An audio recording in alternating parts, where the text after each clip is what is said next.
Most people will spend their entire lives chasing someone to share a home with, but a quietly growing number of people are making a different choice, and science is siding with them.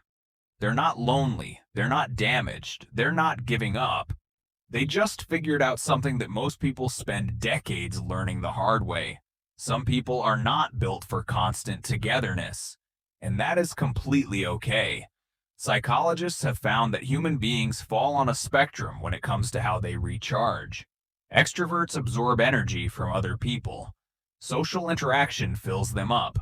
But introverts, and many people who crave solo living, are the opposite. They don't withdraw from the world because they hate it. They withdraw so they can return to it whole. Susan Cain, in her research on introversion, describes this as an almost biological need for solitude. The brain of a highly stimulation-sensitive person processes social environments more intensely. More neurons firing, more emotional labor, more noise, even when the room is quiet. Living alone for these people isn't giving up on connection, it's protecting their capacity for it. Here's where it gets really interesting. Studies consistently show that people who choose to live alone, as opposed to those forced into it, often report higher levels of life satisfaction than you'd expect. A 2021 study from the University of Arizona found that voluntary solitude is associated with greater self-awareness, emotional regulation, and even creativity. When you remove the constant negotiation of shared space, whose turn is it to cook? Why is the TV so loud? Why are you in a bad mood? You gain something rare, uninterrupted access to yourself.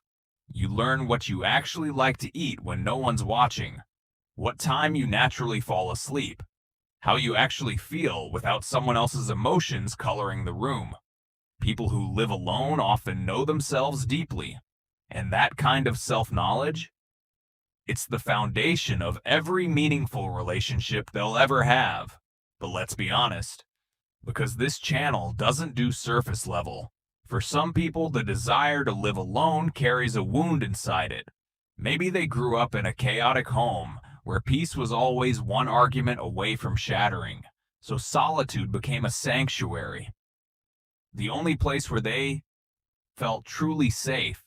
Maybe they loved someone deeply, and that love cost them so much of themselves that they're still recovering, still rebuilding, still learning that they are enough, just as they are, alone at 9 p.m. on a Tuesday, with tea and silence and nobody asking anything of them. This isn't avoidance, this is healing, and psychology recognizes it. Therapists call it earned solitude, a conscious choice to create the conditions for inner safety that the world didn't always provide. If you're someone who wants to live alone, or already does, I want you to hear this. You are not running away from life. You might be running toward yourself. The world will always have opinions about how you should live, who you should live with, and what your home should look like. But you are allowed to design a life that feels like breathing, not performing.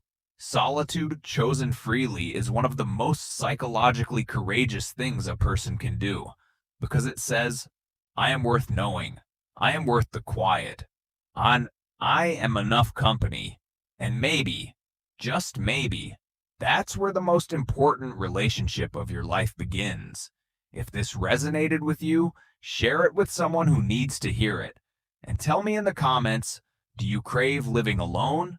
Let's talk.